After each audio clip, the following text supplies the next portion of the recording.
Mga kaibigan, ang ating na-harvest ay 15 kilos.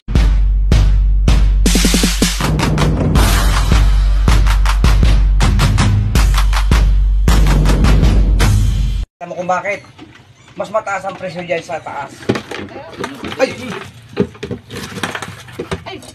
Pati, mga naka-harvest na pati yung mga ano.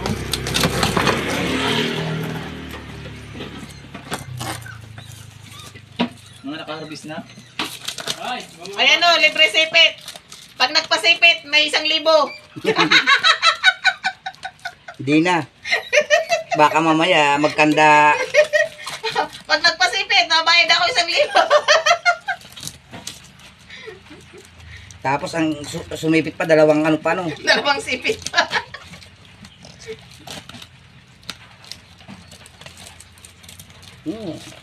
Sumabit na. Talas ng ano ng puti. Puti ba yan? Ito mataas ang presyo dun sa taas. Malaki. Hindi pa naman ganun ka, siguro katigas. Matigas na ba yun?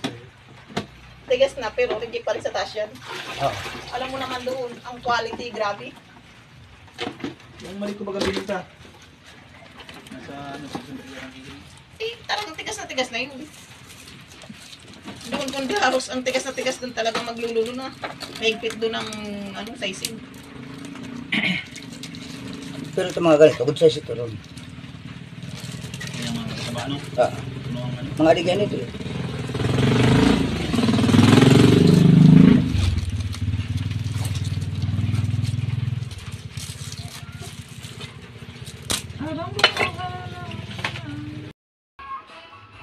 Mga kaibigan, ang ating na-harvest ay 15 kilos. Ito o, 1 kilo. Ang 3 piraso, 1 kilo. Bali, ang naanuhan natin ay bali 15 kilos. O, sa 800 ay malaking bagay na po yun. Ano po? O, puro siya 3 kiluhan. Karamihan. Kasi pagka ang kinukuha ko po ay rumble, pero kapag yung mga maliliit, dinidispatch ko agad sa palengke. Yung mga malalaki, yung itinitira ko. Yan po ang kagandahang size na natin, na ipapatining natin. Ano niya, pag nataba siya, ang 3 piraso, 1 kilo.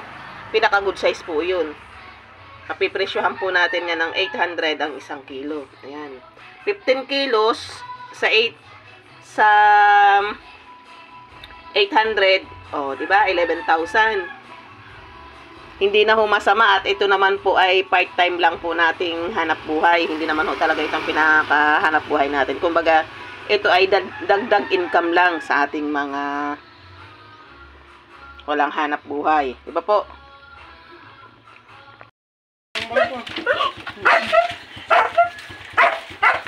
Okay, delay muna natin.